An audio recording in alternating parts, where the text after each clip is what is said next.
the Future Investment Initiative Institute. That's the first one. It's always known. And I want to thank Mayor of Miami, Francis Suarez, for being here. Thank you very much, Francis, wherever you may be. Hi, Francis. And thank you for the endorsement when I ran. I was very appreciative. Along with the Mayor of Miami Beach, Stephen Miner. Stephen, thank you very much. Thank you. Thank you. Thank you, Stephen. Thank you very much. And numerous American business leaders, some of the biggest business leaders actually anywhere in the world, and many distinguished guests from the Middle East, and in particular the Kingdom of Saudi Arabia, a special place with special leaders.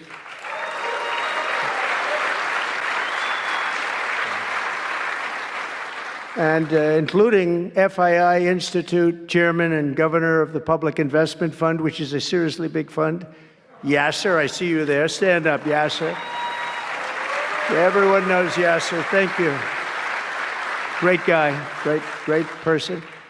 And Finance Minister Mohammed, thank you very much. Thank you, thank you very much. Good to see you again. That's pretty good, Finance Minister of that part of the world. That's not bad. Other parts of the world, not so good, but that one is good. And many other senior government leaders. I also want to recognize the Kingdom's ambassador to the United States, Her Royal Highness Princess Rima. Ooh, very popular. Very popular. Wow, that's very nice. Sitting next to Elon. Wow, you couldn't do better than that, huh? As well as my own special envoy to the Middle East, who's really done a fantastic job, Steve Witkoff. Thank you, Steve. He's been busy. And Michael Waltz is here. Where is Michael? Michael's been so busy. They've been going back and forth and back. And a woman who is just voted the most powerful woman anywhere in the world. No, I'm going to go with Princess Rima, but she was voted the most powerful woman anywhere in the world, Susie Wiles. Thank you. Thank you. Most powerful woman. That's pretty good. We have to talk to you about that, Susie. It's pretty good. And also, we all know Jared Kushner, a very special guy. Thank you, Jared. Thank you, Jared. And Elon Musk. He's been making a little news lately, hasn't he, though? Very positive news. Stand up, Elon. He's a great guy.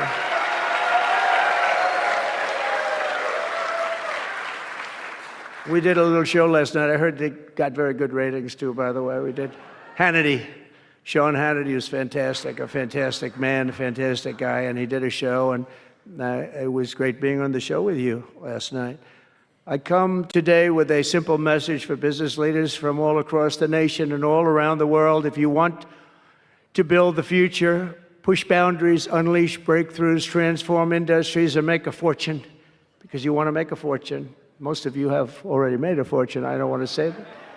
There's no better place on earth than the current and future United States of America under a certain president named Donald J. Trump. I think that you're going to do very well. They're saying that November 5th, Election Day, 2024 will go down as one of the most important days in the history of our country. They said in 129 years, the most consequential election. I don't know if they're right about that or not, but it sounds good. I wanted to see if I could get a couple of more years tacked on, but I figured the fight wasn't really worth it. 129 is a lot.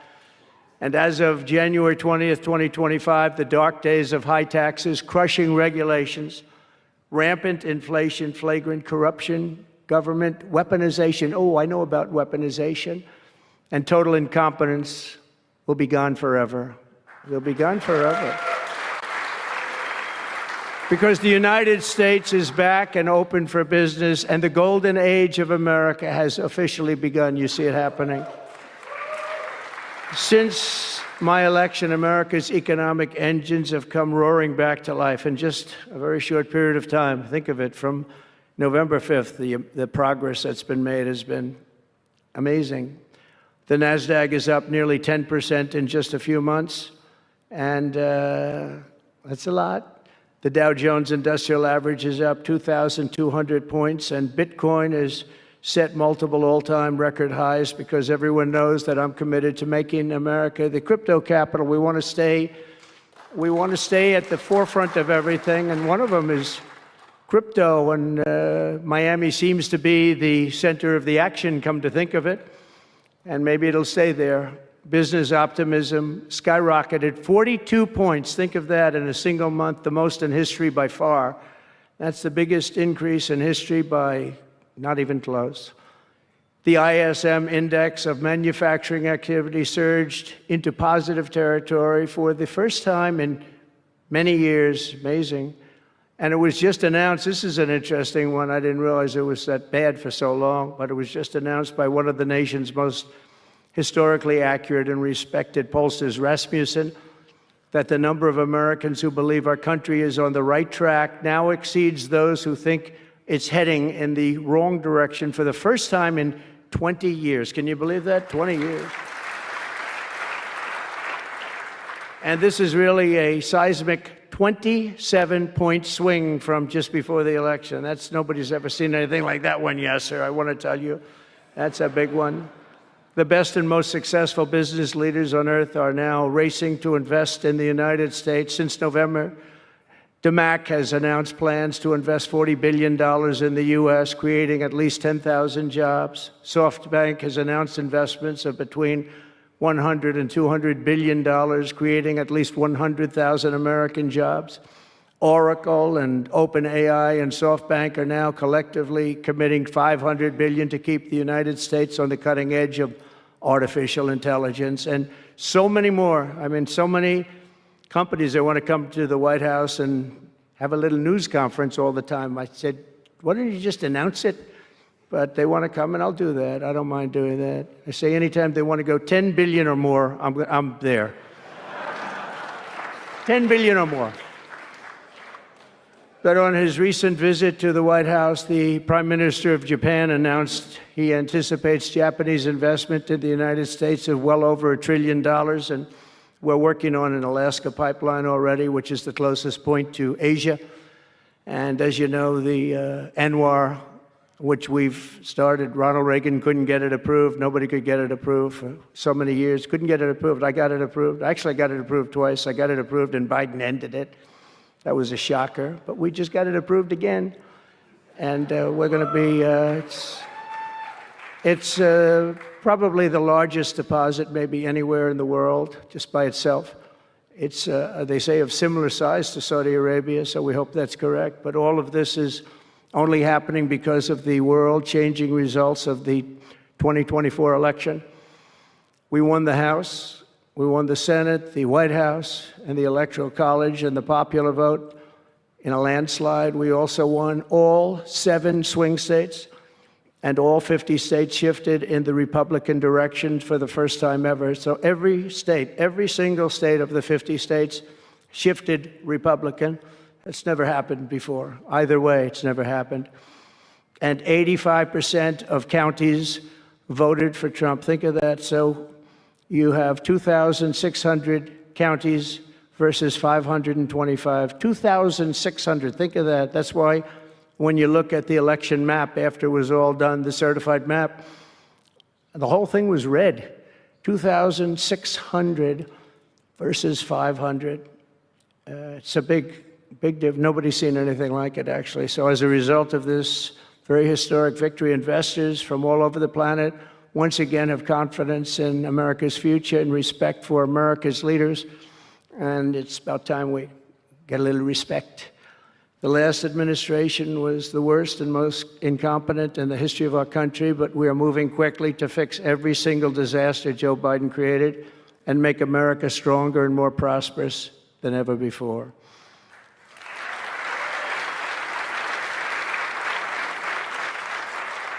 Our first and most urgent mission is to remove the criminals that Biden allowed into our country with the ridiculous and very dangerous open borders policy. They came from all over the world. They came from prisons and jails. They came from mental institutions and insane asylums. They were gang members. They were drug lords. They came from all over, and they were allowed to come into our country. And we're getting them out in record levels, just like they came in record levels. I want to thank Tom Homan and Christie, who was she's doing a fantastic job, governor of South Dakota, and Tom Homan, you know, and they are doing a fantastic job. And the results are incredible. And every country is taking them back. They're sending their criminals to us, and they're all taking them back. We had a little problem with a couple of them that ended very quickly. And because some said, we don't really want MS-13 back in our country. But I said, congratulations, you're taking them back. And they take them back. And by the way, Europe and other places ought to start also doing that. They better start looking at immigration, because it's really hurting Europe very, very badly. And they better get smart, and they better get tough before it's too late. We're also working to end the highest inflation in our country's history, all caused because they played with our energy policy and wasted money on the Green New Scam and other things such as that. And they wasted monies at never seen before levels. If Joe Biden had simply held federal spending at the pre-pandemic levels we had in 2019, we would have virtually no inflation. We're trying to balance the budget immediately, and because of the tariff income, which is really, it's already turned out to be amazing, actually. It's really meant more for bringing countries and companies into our country, but the numbers are rather staggering, because we're the big piggy bank that everybody wants to be, and they can play games and they can say, well, there'll be retribution and, you know, equal this and that, but they can't be equal.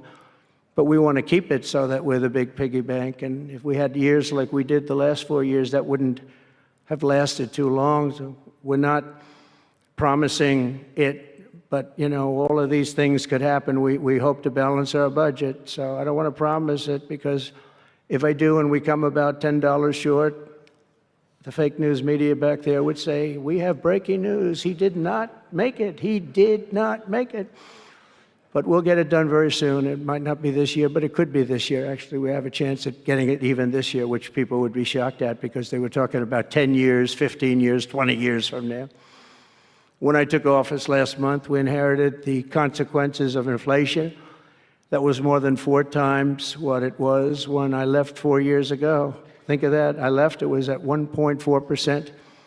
And the annual government spending over $1.5 trillion more than projected in 2020 alone. $1.5 trillion. But under the Trump administration, all of that is changing faster and more dramatically than anyone ever thought possible. They didn't think it was possible to do what we've done in just a very short period of time. We've accomplished more in 4 weeks than most administrations accomplish in 4 years. On my first day in office, I imposed an immediate federal hiring freeze, a federal regulation freeze, and a foreign aid freeze. I signed an order creating the Department of Government Efficiency and put a man named Elon Musk in charge. Thank you, Elon, for doing it. Thank you very much. And he's doing a great job.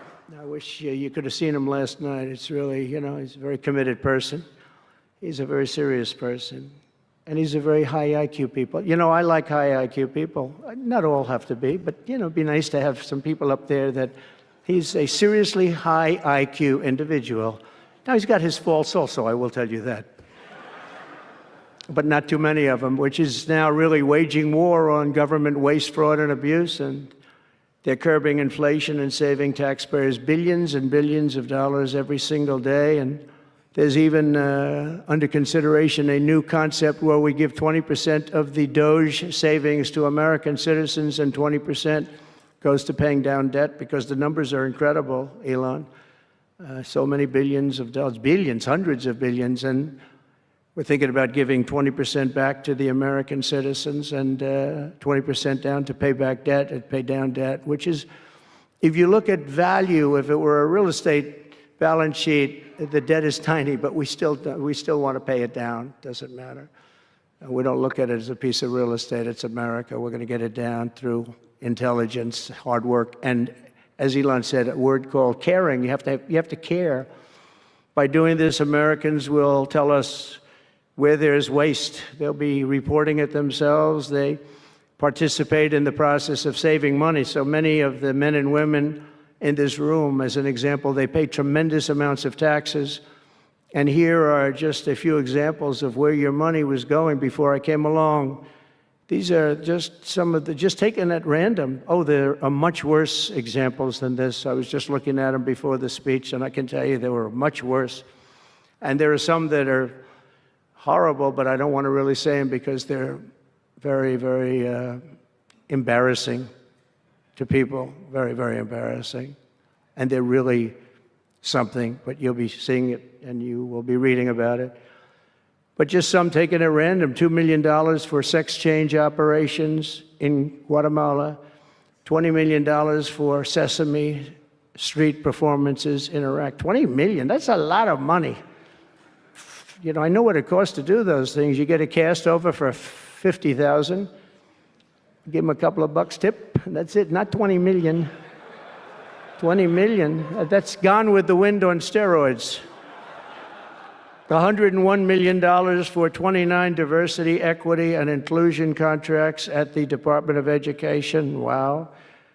And we've canceled all of these, saved all of this money. And again, this is just a small sample. This could go on. I could read them all day. $520 million for a consultant. I want to know, who is that consultant? To do ESG, that's environmental, social, and governance investments in Africa. $25 million to promote biodiversity, conservation, and illicit livelihoods by developing socially responsible behavior in Colombia. $40 million to improve the social and economic inclusion of sedentary migrants. Nobody knows what that even means. None of this stuff, everyone's trying to figure out, what the hell does it all mean? $42 million for social and behavior changes in Uganda. 40 million's a lot of newspaper ads in Uganda. $70 million for research of evidence-based solutions for development challenges. $10 million for Mozambique medical male circumcision. What does that mean? $2.3 million for strengthening independent voices in Cambodia. $14 million for improving public procurement in Serbia. $486 million to the Consortium for Elections and Political Process Strengthening, including $22 million for inclusive, participatory political process in Moldova, and $21 million for voter turnout in India. What do we need to spend $21 million for voter turnout in India? Wow, $21 million. I guess they were trying to get somebody else elected. Well, we ought to tell the Indian government, because when we hear that Russia spent about $2 in our country, it was a big deal, right? They took some internet ads for $2,000. This is a total breakthrough. $21 million for India elections, $29 million to strengthen the political landscape in Bangladesh, $20 million for fiscal federalism, and $19 million in addition to the $21 million for biodiversity conversion in Nepal, $1.5 million for voter confidence in Liberia. We need voter confidence too when you read this list. $14 million for social cohesion in Mali, $2.5 million for inclusive democracies in South Africa, $47 million for improving learning outcomes in Asia. Asia's doing very well. We don't need to give them money. And in another program, $50 million plus another $50 million for condoms for Hamas. Do you know about that? $100 million for condoms. Condoms. Does everybody know what a condom is? For Hamas, $100 million. And these are just some. I could read this list all day long. I just don't want to bore you. But these are just some, and not nearly as bad as others. And some are just, I just don't want to say them because they're too incendiary. We're also finding tremendous abuse, waste, and fraud in Social Security. Social Security is what's happening there is going to be one of the great potential scandals in history. On the program, there are over 4.7 million Social Security numbers from people from 100 years old to 109. Think of that. Now, over 100, there aren't a lot of people that make it.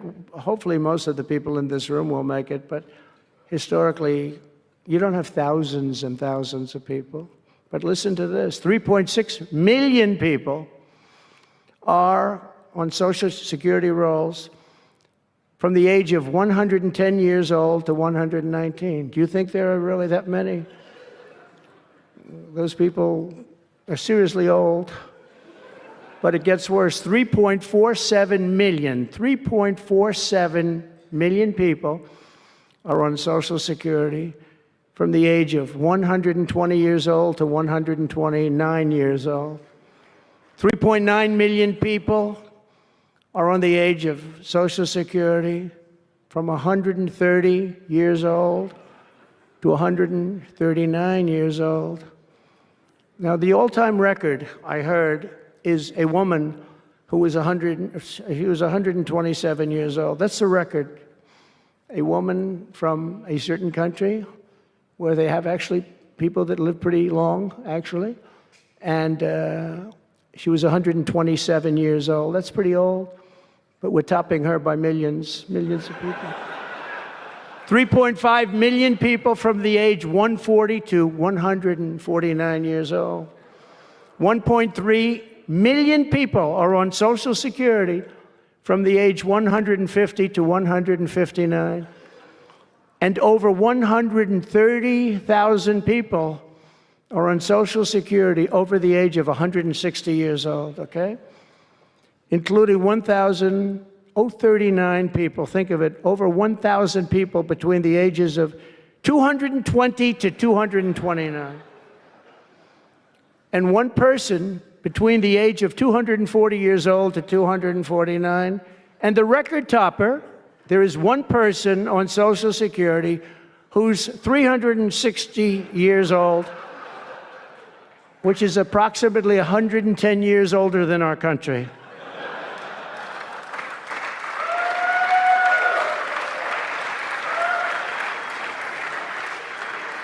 So what we're trying to find out, and what we will find out, is are people being paid from all of these, somebody pocketing 10,000 here, 10,000 there, what's going on? So we'll find that out pretty easily because we have a lot of computer geniuses. I said to Elon, who are these people that are doing this, the Doge people? I said, who are they? Where do they come from? He said, well, number one, they love our country. Number two, they're really genius at computers. So nobody's going to fool them. When they go in, they see some bureaucrat that's scamming the country, and they try and talk about, certain computer language. These people say, no, it doesn't work that way. These are people that have a natural ability as brilliant computer people. It was very interesting when he told me that. I said, that's what you need today. But all of these scams have now been terminated. In addition, over the past month, we have effectively eliminated the U.S. Agency for International Development, which was funding much of this lunacy. We virtually shut down the out-of-control CFPB, escorting radical left bureaucrats out of the building and locking the doors behind them. What they were doing was so terrible. Where they were spending the money was so terrible. What we haven't looked at yet, but will be, is does the money come back to them? Because nobody can be stupid like that. And they're not stupid, they're smart, actually. And, why are they doing that?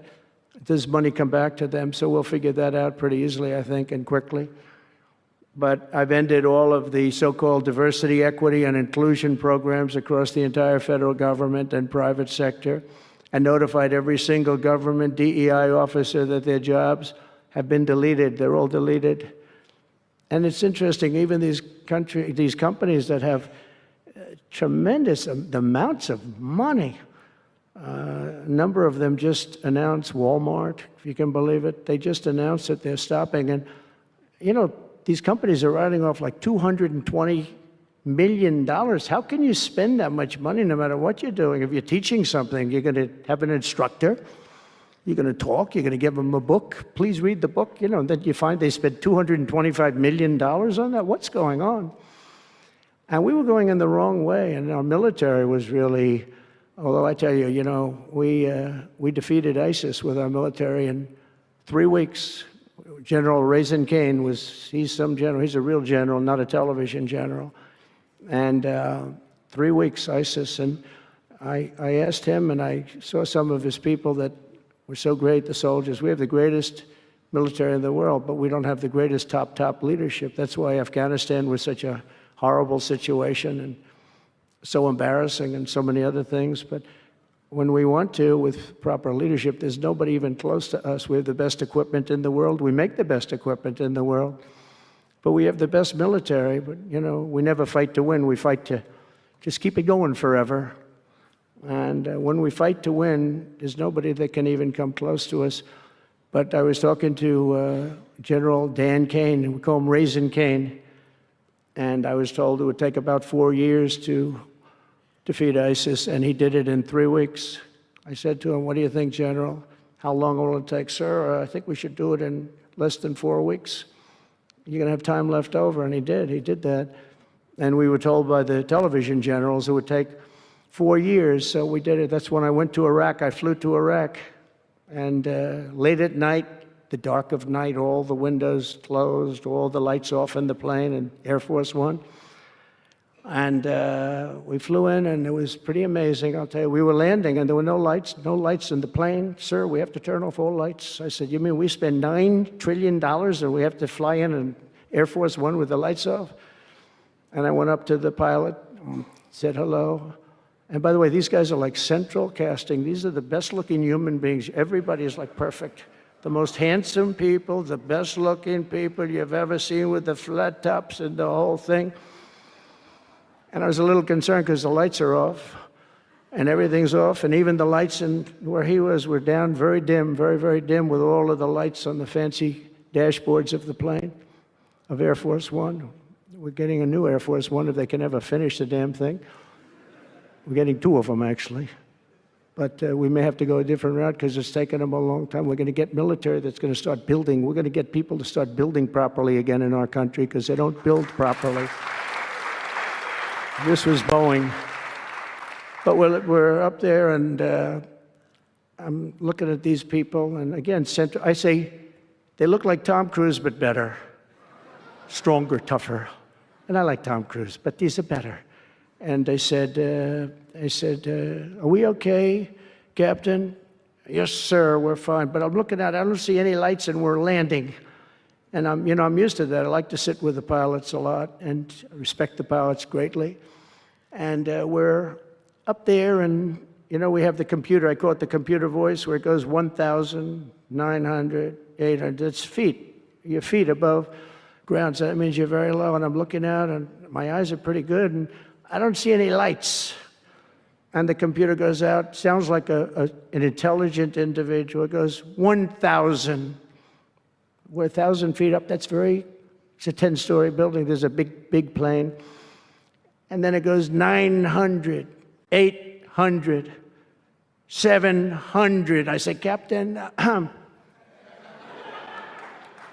Captain, we don't see any lights. Is everything?" "Yes, sir, everything's fine, sir. We'll be landing in 3 minutes." And then it goes like 600, 500. "Captain, are we okay?" And then he goes 400, 300, 200. And I'm saying, "Man, there's nothing out there." And then he goes, boom. Perfect landing right on this thing. There are no lights on the runway. There's no, I don't know how the hell they do it, but I'm sure as hell glad we had somebody that knows how to fly. But they didn't want to have any lights because they didn't want the enemy. After spending, years and trillions of dollars, we have to land with Air Force One with no lights on the runway. But they were incredible people. And then I got out of the plane, and I actually asked my people, I said, "Excuse me, I was very brave sitting in that cockpit. Am I allowed to give myself the Congressional Medal of Honor?" And they said, "I don't think so, sir." I said, "Well, I felt I was extremely brave." But now here's the problem with saying a story like that when you're a kid. The press will say, President Donald Trump wanted to give himself the Congressional Medal of Honor. Headlines, headlines all over, the fake news. We call it the fake news, but we're all wise to them. But it was something, and then I went down, and it was the same thing. I'm standing on the top, and I look down, and there's these handsome people. Everybody's like from a movie set. Good-looking guys. I get down the stairs, and what's your name? My name is Kane, sir. What's your first name? They call me Raisin. I say, wait a minute, your name is Raisin Kane? I love you. I've been looking for you for 5 years. You are the great. This is what I want. And there was a general next to him. There was a colonel. There was a drill sergeant, a master sergeant. They were all like people. I could make a movie right now. I'd have the best-looking people ever. And they were great. And then I went in and, sir, would you like to rest before the bed? No, I don't want to rest. I don't want to rest. I've been resting on the plane, other than the last few moments, which were quite harrowing. And I said, I don't want to rest. He was thinking about Biden in advance, Biden would have gone there. He would have rested for days. And then they wouldn't have had a meeting. He'd just go home. No, I said, I don't want to rest. I don't want to rest at all. I want to go. So we went into this bunker, and we had a lot of very good, talented people. And that's when I asked him. I said, I'm hearing it's going to take a long time. No, that's not right, sir. It's not going to take a long time. We'll have it done in 4 weeks. I said, how can you say 4 weeks when in Washington they said 4 years? He said, 4 weeks, sir. We'll hit them left. We'll hit them right. We'll hit them up the center. We'll hit them underground and overground. We'll knock the hell out of them, sir. And I said, why is it that they said so long? He said, because they wouldn't let us fight. And we're very far away. They want us to fight from this airport. We're very, very far away, sir, and they want us to fight here. We have many substations out, sub-airports, they call them, remote airports, where they build them in the sand, and we have many of them, and I'd use them all, sir. And I would hit them so hard from so many different directions. I said, well, what do you think? He said, you just let me know. And I called him back, and I said, go ahead and do it. Are you sure you can do this, General? I said, yes, sir. And he did it actually in 3 weeks. It was over 100% of people that are really hurting the Middle East, hurting the world. And it was done. And I'm telling you, we have the greatest military in the world, but you have to use the right people. But there's nothing like what they were able to do in that case and in other cases, wherever I gave them something, it was done incredibly well and many of the instances because it's been well reported. But we've also required, so we have a country that's a great country. It's a strong country, but it's a country that's just now gaining its respect back to the levels that it should have never lost.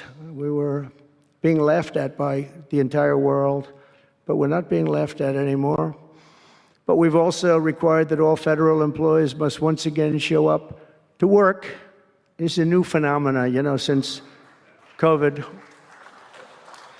Show up to work in person like the rest of us. So, it doesn't work when you don't show up. And I see companies now are all going back to it. They're all going back. It's great. I watch some of the big business leaders saying, we absolutely are going back. You can't work at home. They're not working. They're playing tennis, they're playing golf, or they have other jobs. But they're not working, or they're certainly not working hard. You could never build a company or a country with that. So we have a very strong policy, and if they don't show up to work, they get fired. And we're trying to make our government smaller but much stronger.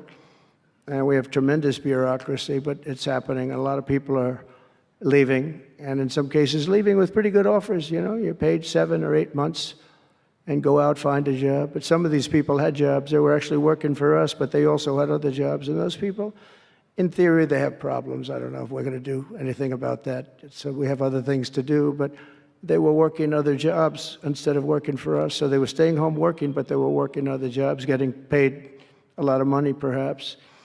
We offered deferred resignation buyouts to all federal workers, resulting in more than 75,000 bureaucrats voluntarily surrendering their taxpayer-funded jobs. A lot of them are leaving because they don't want to be caught having the second job. Some are leaving because they didn't want to be in government any longer.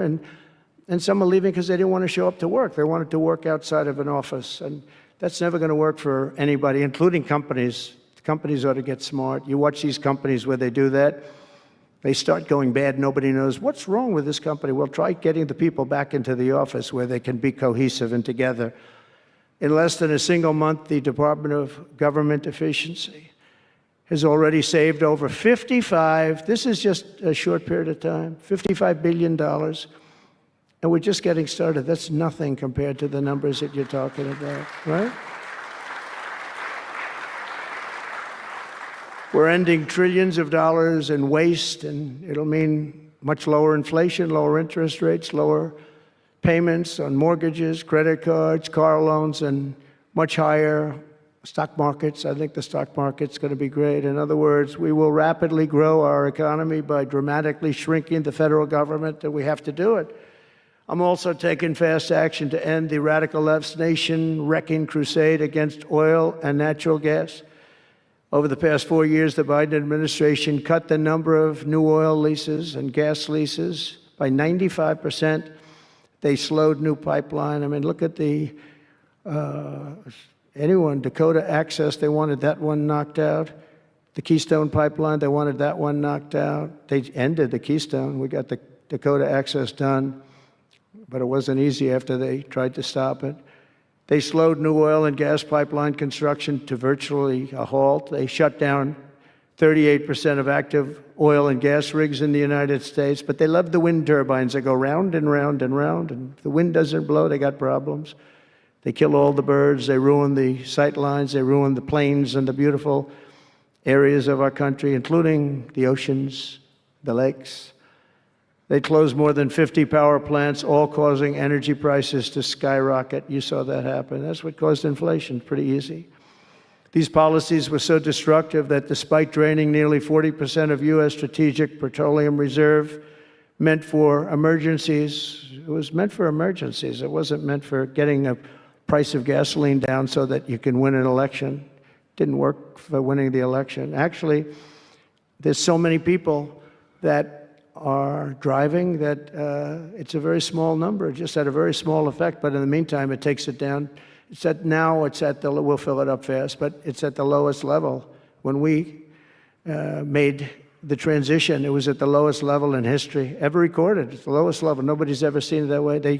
They put it all out because they thought they could keep gasoline prices down a little bit, just go past the election, and after that, they didn't care. And it didn't work because they didn't get elected. I got elected. But the price of gasoline still rose over 35%, and in some cases, at some periods, it was 100% and 125% during certain periods of time. Under the Trump administration, we have implemented a very different plan. You probably heard of it. It's called Drill, Baby, Drill. And we're doing it.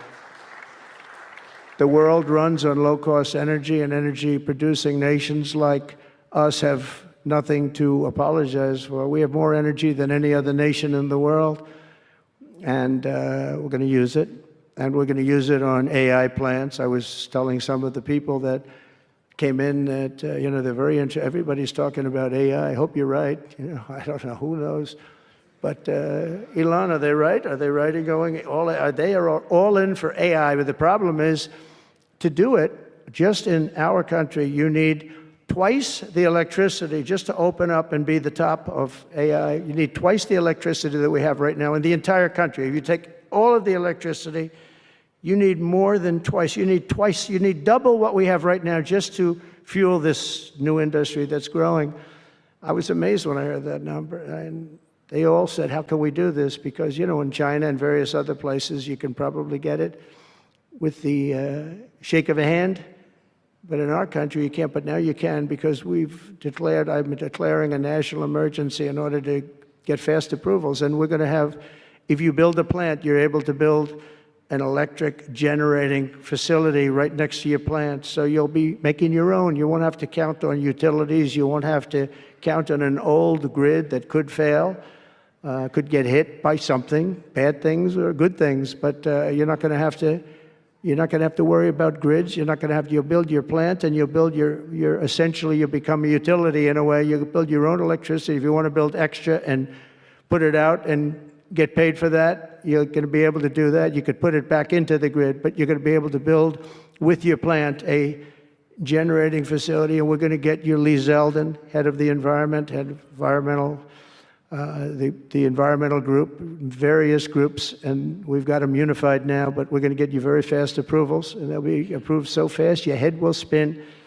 And we're going to get that whole industry started, and we're going to be the head of it. We're leading right now. We have the greatest brain power. We're leading right now, and I expect that we're going to be leading by a lot, but we're going to get you the energy very, very quickly. That would be the one thing that everybody was concerned. How do we have that much electricity when Los Angeles has blackouts and brownouts right now? And there's a lack of electricity, but we're going to get it at levels never seen before. I ended the ridiculous Green New Scam, halting tens of billions of dollars of wasteful deficit spending. And I withdrew the United States from the unfair one-sided Paris Climate Accord, and I ended Joe Biden's insane electric vehicle mandate because it was just insane.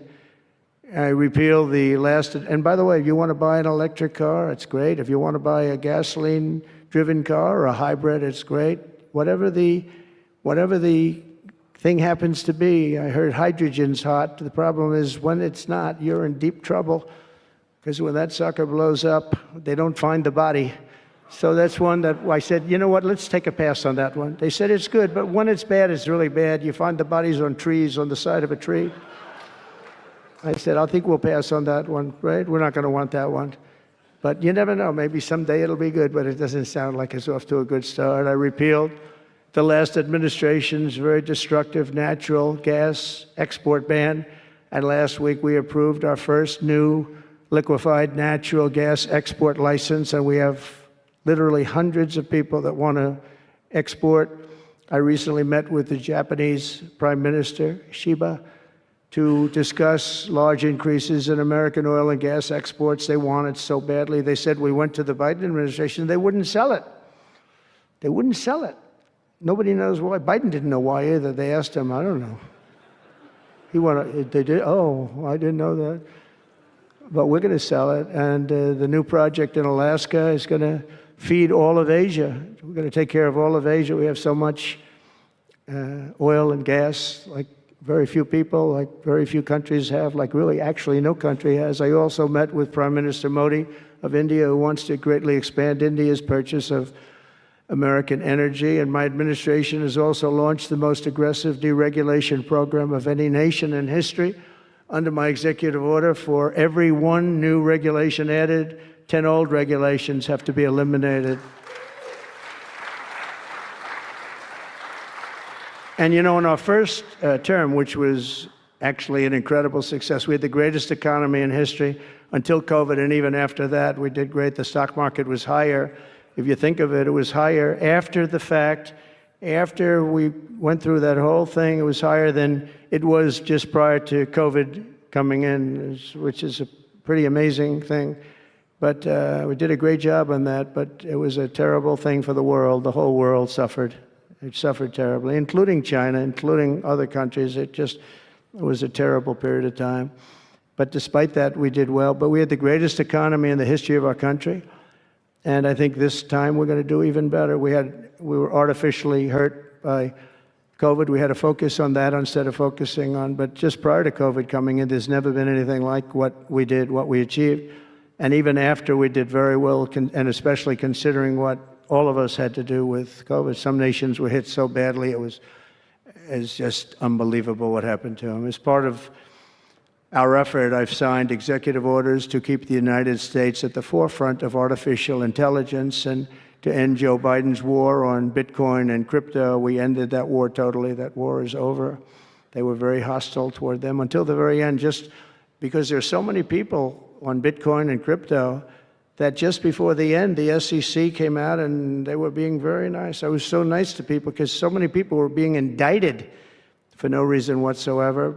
Very political group of people. That's all they did was they liked indicting people, but they were being indicted, and many of those indictments were dropped just before the election because they said, wait a minute, there's 100 million, 125 million people using this, and they didn't want to have, you know, all these people being voted against. But by the time they did that, it was too late. We had that vote entirely, I think. I think anybody smart that believed in that, and there are a lot of people believing it, anybody that was smart voted for Trump. And they pulled the indictments. And I see people that were indicted, I said, I saved your life. I saved your life. Because if they thought that, they actually thought that I was doing it, they said, why is Trump doing it? Is he doing it for political reasons? I don't do anything for political reasons. I do what's right. I want to be in the forefront of every industry. So I'll be working with the Republican Congress to pass the largest tax cuts in American history. And that includes, obviously, that includes we have to extend the Trump tax cuts, which were, until now, the largest. We're going to dramatically cut taxes for families and for workers and for companies, including no tax on tips and hopefully no tax on Social Security and no tax on overtime. And that overtime one is a sleeper because I think a lot of people are going to be spurred on to do a lot of extra work. When they hear that, it's a lot of companies really like it, and a lot of people really like it. The new Trump tax cuts will also include 100% expensing for new factory construction in the United States and anything else that you're going to buy with capital. If you buy something that is going to be good for our country, we're going to let you expense it, 1 year expense. And I did that the first time, and everybody was saying, can you go back to that? Now you still get, I guess, 40% or whatever, but it pares down. But we're going to bring that right up to the top level. I think that had a lot to do with the success that I had during my first term. And we'll substantially cut taxes for all domestic producers of oil and gas and just about everything else that they produce.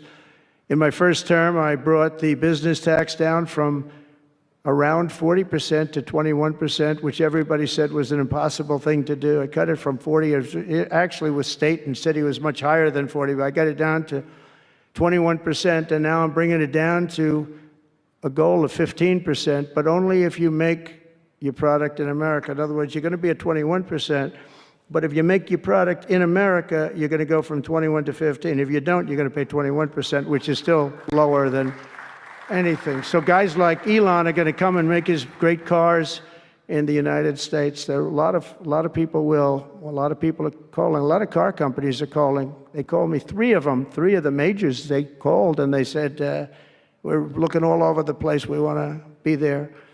I'm going to be announcing tariffs on cars and semiconductors and chips and pharmaceuticals, drugs and pharmaceuticals and lumber probably and some other things over the next month or sooner. And it's going to have a big impact on America. We're bringing our businesses back. If they don't make their product in America, then they have to pay a tariff. But if they do make their product in America, they don't have to pay any tariff, which will it's all going to bring trillions of dollars into our treasury, or it's going to mean that there won't be any taxes because we want to have a fair base. If they don't have it, we don't have it. If they don't pay, if they don't charge us, we don't charge them. It's pretty simple. The Republican Party is once again the party of common sense. We're a party of common sense. We want strong borders. We don't want men playing in women's sports. We don't want to have transgender for everybody. We're the party of common sense. That's how we won the election in such a big manner. We'll no longer allow other countries to ransack and plunder our nation. That's why I've announced that we will soon begin imposing reciprocal tariffs on any country that engages in unfair and unequal trading practices. If they tariff us, as I said, we will tariff them at the exact same rate. So if a certain country, because some of these countries, even countries that I've already mentioned, are extremely aggressive with tariffs. Nobody knows that. European Union, they have a VAT tax that's devastating. It's very tough for people on the outside. Hard to sell cars, really impossible to sell them because they also have non-monetary tariffs that are very, very tough. But if you take a look at that, it's a very unfair situation. And the VAT tax is similar to the tariff. Around the world, I'm moving quickly to end wars, settle conflicts, and restore the planet to peace. I want peace, and I don't want to see everybody being killed. And you take a look at the death in the Middle East and the death that's taking place between Russia and Ukraine. It's been going on, and we're going to end it. There's no profit for anyone in having World War III, and you're not so far away from it. I'll tell you right now, you're not so far away. If we would have had this administration for another year, you would have been in World War III, and now it's not going to happen. In the Middle East, I've restored my policy of maximum pressure on Iran, designed to bring peace. And we've designated the Houthis a terrorist organization. They're, destroying shipping lanes all over the place. They're making it very hard for people to get their product delivered. They're making it very difficult, but we'll take care of that situation.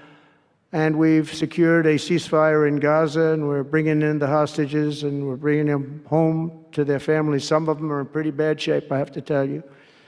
To end the horrible war in Ukraine, I've spoken with President Putin and President Zelensky, and our teams began negotiations this week in Saudi Arabia. I want to thank Saudi Arabia for that. That was so great. Yeah. And I want to thank, in particular, we have so many of the people, Yasser, Mohammed, all of the people, but in particular, we have to thank Crown Prince Mohammed bin Salman for hosting these historic talks. And talks that went very, very well. Steve was there, Steve Witkoff was there, and Michael was there, Michael Waltz and others, and they really went well. It's a big step. We got to get that war over with. You have to see the people that are dying. I look at the pictures, the satellite pictures of the field. It's a level field, and it looks like a modern-day version of Gettysburg, and you know what that means. It is just carnage. It's horrible. And, it's not American soldiers. It's not even soldiers from the Middle East in the case of Ukraine, Russia, but it's people, it's young people from Russia and Ukraine mostly that are just being decimated. It's flat fields. And a bullet goes, and a bullet only stops when it hits somebody. And the level of people being killed in that battle, soldiers, young soldiers, in some cases old soldiers, because they're running out of people. They're running out of soldiers, in one case.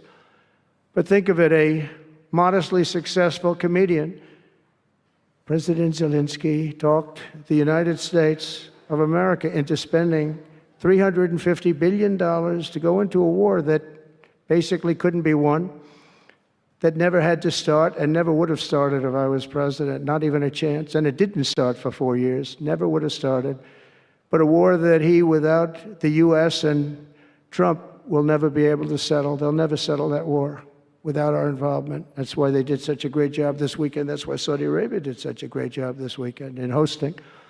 The United States has spent $200 billion more than Europe, and Europe's money is guaranteed.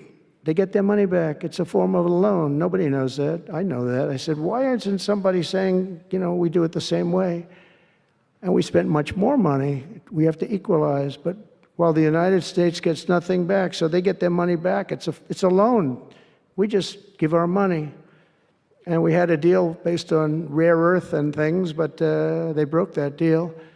But they broke it 2 days ago. We had a deal because I said, we're spending $350 billion, and Europe gets their money back in the form of a loan, and we don't. We're just giving the money hand over fist. That's the Biden administration for you.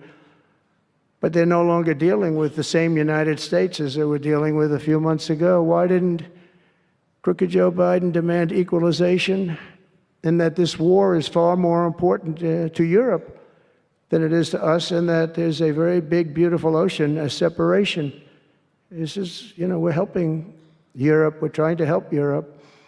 On top of this, Zelensky admits that half of the money that we sent them is missing. They don't know where the money is. He said, well, we don't know where half of it is. That's great, wonderful.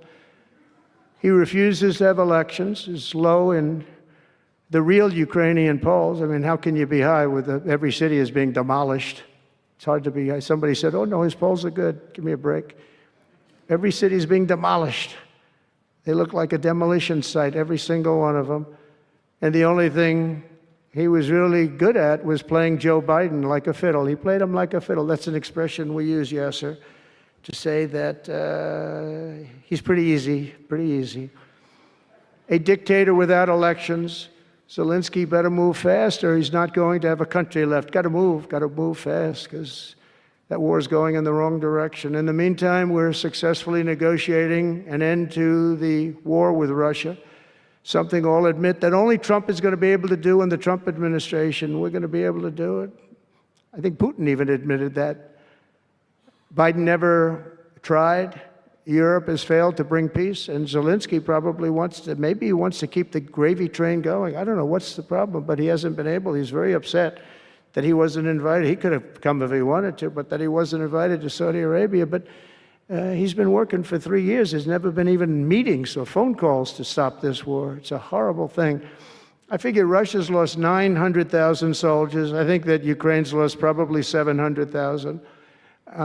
And it's a terrible thing. You'll see bodies and body parts all over the field, all over. We see them very accurately through satellites.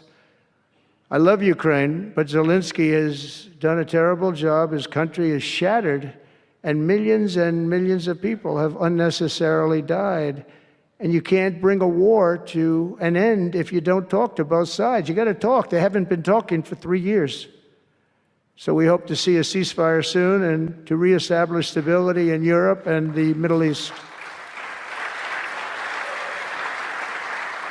Thank you very much. And as I've said before, it's my hope that my greatest legacy will be as a peacemaker and a unifier. That would be a great legacy. So in conclusion, the golden age of America is upon us, and I'm inviting everyone here today and every citizen across our land to take part in the most extraordinary period of peace, prosperity, growth, innovation, wealth creation, and expansion the world has ever seen. We're on our way. I mean, everyone's talking about us. 3 weeks. We're in there for a couple of days more than 3 weeks, and everyone's talking about it. You have to see the crowds of people outside.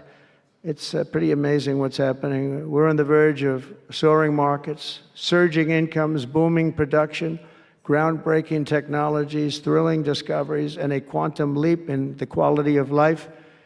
Absolutely a quantum leap. One day, very soon, our country will have the greatest economy in the history of the world because we once again have a president who puts America first, and we put America first, and your country should put your country first. But in the end, we want America first, and when it's all beautiful, which it's going to be pretty soon, we want to help other countries, and you want to help other countries. But, you know, I tell your leaders, and some of the leaders are in this room right now, you got to put your country first. Whether it's Saudi Arabia, whether it's something else, you got to put your country first. But we're going to have plenty left over to help others also. As long as you invest in America, build in America, and hire in America, that means that I'm fighting for you. I am fighting very hard for you. Together, we're going to make the United States of America bigger, better, bolder, richer, and greater than ever before. It's going to be stronger than ever before. We're going to be a peacemaker and a peacekeeper. We're going to stop people from these stupid, never-ending wars. We're not going to partake in them ourselves, but we'll be stronger and more powerful than anybody by far. And if it ever came to war, there is nobody that will be able to come close to us. But we don't think that's going to ever happen. So I want to thank you all very much. It's a great honor to be here. And I think somebody said they're going to ask questions. And I didn't say, gee, what are the questions like Biden does? I say, just ask. It doesn't matter. You ask a question and I give an answer. So I think, Richard, you're going to come up and you're going to give me some questions. Thank you very much. Thank you. Thank you very much, Mr. President. Please, a round of applause for the President of the United States of America. Thank you.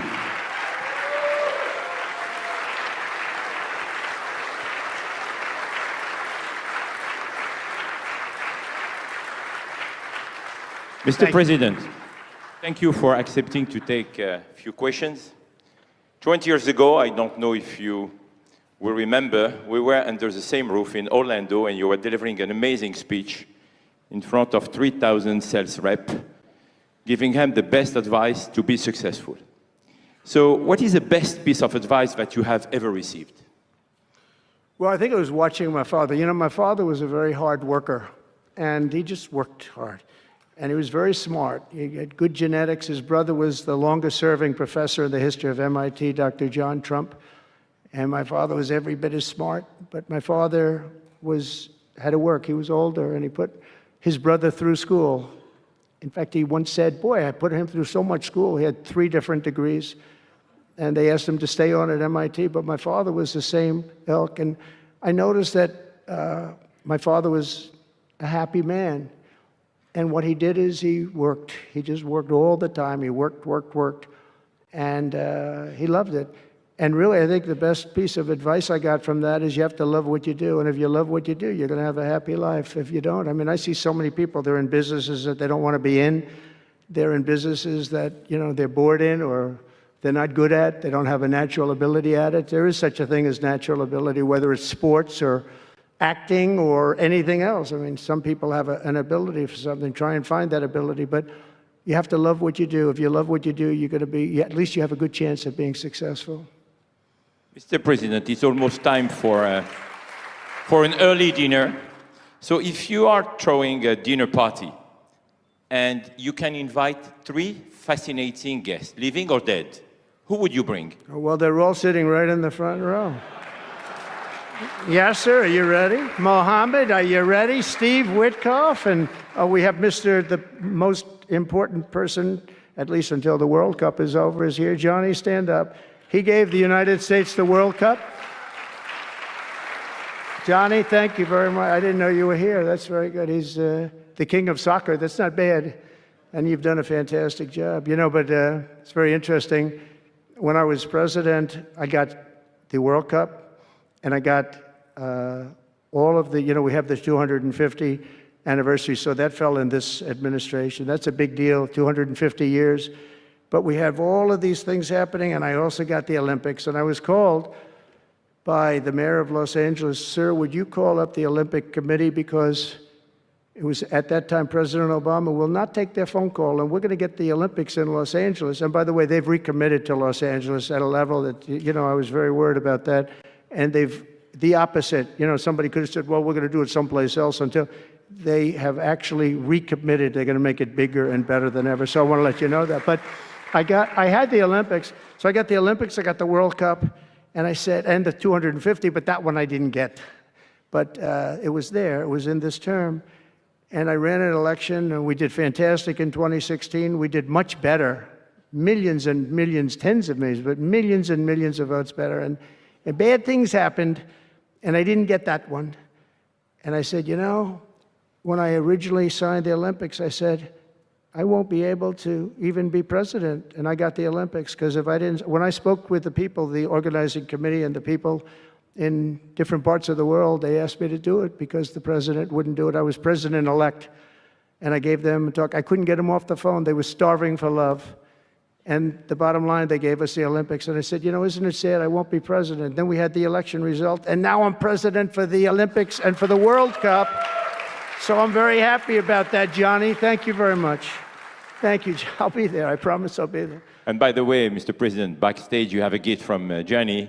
He gave us the first ball with your name, which will be played for the World Cup. That's great. In America. It's going to be great. Thank you, Johnny, very much. I doubt that any day you will take a sabbatical year, but if you could take a sabbatical year, Mr. President, what unconventional thing would you do? What was the word? Sabbatical. You don't work for 1 year. I thought you said Sabbath.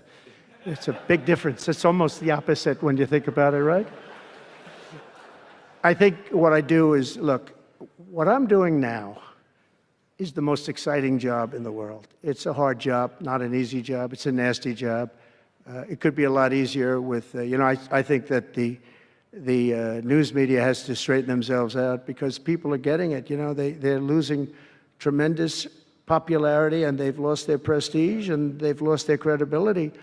And I think it's a very important thing, the news media, but I think they have to straighten themselves out, because the people are going around them now. They have so many different things with, like Elon with X, which was a big thing, and we have Truth, which has been fantastic, and we have so many other things that you don't really need traditional. But I will tell you that there is just nothing I could do to enjoy my life, whether it's that or anything else that you'd ask, because this is the ultimate. I mean, I had to make a big decision, and it was a very risky decision, because if I would have lost, my life would have been a much different life. It would have been a very nasty life. They were going after me at levels that nobody's ever seen before. Not Andrew Jackson, not Abraham Lincoln. The historians say that the president that was treated the worst by far by the media and overall was Andrew Jackson. In fact, his wife died of heartbreak. They were treated really rough. And Abraham Lincoln was second, but he had a civil war. You can understand that. but nobody was treated like me, nobody. And I will tell you, you learn a lot about yourself. But there's nothing I'd rather do. I had to make a decision, do I do this? Because if I lost, it would have been very, very bad. It was dangerous, actually, very dangerous in so many different ways. And I decided to do it, and I said, I have to win, because if I don't, when I spoke to a friend of mine the other night, he said, you know, if you lost, it would have been it was actually Sean Hannity just before we did the interview last night. He said, boy, if you would have lost, you would have had a tough life. You would have had a very tough life. So there was a certain amount of courage involved in this decision to run, and it's a great honor to win by this much, to win all 7 swing states, the popular vote. Popular vote doesn't get won that much by Republicans for whatever reason. I think that's changing because, again, we're the party of common sense, and they're the party of some real bad things, and I think they'll change. I think they have to change. It would be wonderful. I'm going to be having lunch with some of the Democrats next week, and it would be wonderful if we could work together. I think working together would be great. But they have to change. You can't get elected on the programs that they want, and that's really what America wants to see. So there's nothing I'd rather do than what I'm doing right now. When we started this conference, Mr. President, when we started this conference, Yasser and I, His Royal Highness the Crown Prince told us, I want that to be the place where people will come to understand where to invest in terms of geographies and sector. So what is the best investment you have made in your personal growth, Mr. President? Well, I was involved in real estate from most of my life, and was guys like Witkoff will tell you I was really good at it, and I was successful at it, very successful at it. I've been involved in things prior to being president, but during the last 4 years, I followed sort of the trends, and I've made a lot of money with following some of these trends. And it's again, it's something that you do. I really believe that some people have instinct. I think I've always had an instinct for making money. I make money. And I went into show business. I had one of the most successful shows on television. I wrote books, and they were all bestsellers. Virtually every book was a big bestseller, some really big bestsellers. And so I don't know, it's whatever I do, I just want to make it successful. It's very important to me. There are many ways to make money. You can be in many different fields. And a lot of them is being in the right country. If you're in a certain country, our country is actually getting very bad, a very dangerous place, actually. Bad things were happening. But if you're in a certain country, you have a chance to do well. And no matter how good you are, if you were born into the wrong country, you're not going to make money. Now, you can do other things. You can attain power, I guess. Maybe it's the wrong kind of power, but it's power. But being in the right country, where you have the right incentives and, entrepreneurship, et cetera, and America has always been sort of at the top, or one of the top, but always pretty much at the top. But it was losing that position, and I think losing it rapidly. This last administration, look, I don't want to be, I wish I could say, I wouldn't have run. If I thought Biden was doing a good job, if I thought I wouldn't have run. Because as I said, it was very dangerous to run in a lot of ways. In fact, my ear will show that when you look at it closely. My ear, I have that throbbing feeling every once in a while, but it was dangerous in a lot of different ways. But he was so bad that I had no choice but to do it. If I thought he was doing a great job, I wouldn't have run, and I would be very happy. I actually wanted him to do a good job. I was saying, do this, do that. I'm telling them, do things. They should have done what I said. And but I would have been very happy not to have run, and frankly, to have seen somebody do a good job. But our country was going to hell, and I really sort of had to run. If you were a historical ruler, would you prefer to rule during war or peace? Well, I want to be, again, a peacemaker, and I want to keep us out of war. But sometimes to do that, you have to have a very strong country. You have to have a very strong military. And as I said, we have a much stronger military than anyone would know. We have the best equipment. And I bought a lot of it. I rebuilt our military in the first 4 years. I rebuilt it. We gave a lot of it away to Afghanistan, to the Taliban, stupidly, but that's a very small amount relative. It was billions and billions, but it's still a very small amount relatively to what we built. But I largely rebuilt our military. Now I'm going to have to do it again because so much has been given away, so much has been treated so badly. But to keep peace, you really have to. I have a thing: strength through, and I mean it. You really have it. You have strength, and you need the strength. But it's really peace through strength, because without the strength, it's going to be very hard to have peace, because you're going to be taken over. Bad things are going to happen. So you really want to have peace through strength, and that's where I've done it. Having strength, having power in that sense to protect yourself and your people is a very important thing. Hopefully you don't have to use that power. I will tell you, I was dealing with President Putin very successfully on denuclearization. We were talking about it very seriously, and then COVID came and lots of things came, and we had also talked to China about it. Now, Russia and us have the biggest nuclear by far. China is not close, but they will be close. In 3 or 4 years or 5 years, they'll be equal. But we were going to talk to China, and I spoke to President Xi about it very successfully. I think we were going to denuclearize it. We would have had to get the smaller nuclear powers, of which there are 4, 3 maybe, but 4 probably, to do something. We would have been able to do that. But I was having very strong talks with President Putin about denuclearization. And, you know, if you're president, you get presentations about what we're building, what we're having, the power of weapons, the power of many things besides weapons per se. But I saw the power of nuclear weapons, and we can never let that happen. If that happens, the ball game will be, the world will be destroyed. The power is so enormous. You look at Hiroshima, you look at Nagasaki, multiply that times 500 times, and the world would be destroyed. So you want somebody as your president, or you want somebody as your leader that understands that. We just can't let that happen. We can't let other countries get nuclear weapons. Not only Iran. Iran is a good example, and maybe the one that people think about, but we can't let that happen. The power of weaponry today is so enormous that the world would disintegrate, so we can't let it happen. Mr. President, if you had to describe United States of America in just 3 words, what would they be? In 3 words? 3 words. Love, respect, and strength. That's a tough question. That might be my best answer, Yasser. That reminds me of high school, that one, but that may have been the toughest question, actually. Do you think Joe Biden could have done that? I don't think so. I don't think so. We're almost at the end, Mr. President, but talking about United States of America, what is one cultural habit in the US business that the rest of the world could learn from? What is the best practice that Well, I think we love our families, but I think a lot of the world loves their families. You know, I was speaking to the head of Mexico because I complain constantly about people pouring in. Now our border is the strongest border we've ever had. We've gone from the worst border ever in history to the strongest border. But I was speaking to the president of Mexico, a very wonderful woman, actually, and I said, we were talking about drugs. You can't let people come through your country and come into the country. You know, I was not that nice, but they understood what I was saying.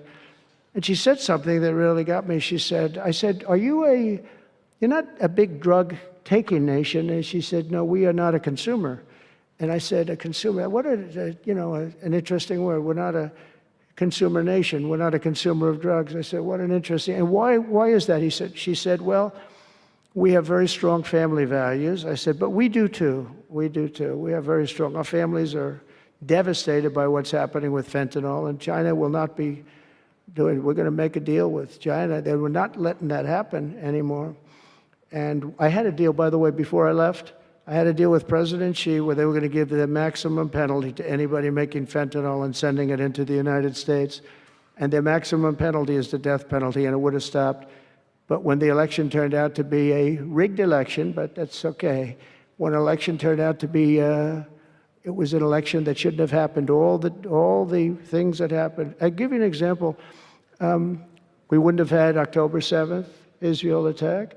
We wouldn't have had Ukraine and Russia fighting. We wouldn't have had inflation. We wouldn't have had all of these things that happened. But in speaking with her, She said about family values. I said, well, you're not really saying anything there because we have great families too. We have great family values.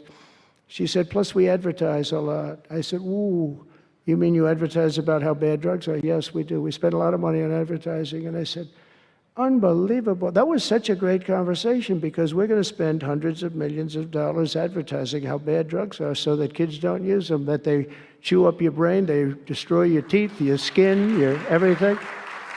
And I thanked her for that. You know, I make so many calls and I never learn anything from anybody. I know everything and I never learn anything from anybody. And I spoke to this woman. As soon as she said it, she didn't have to say exactly what.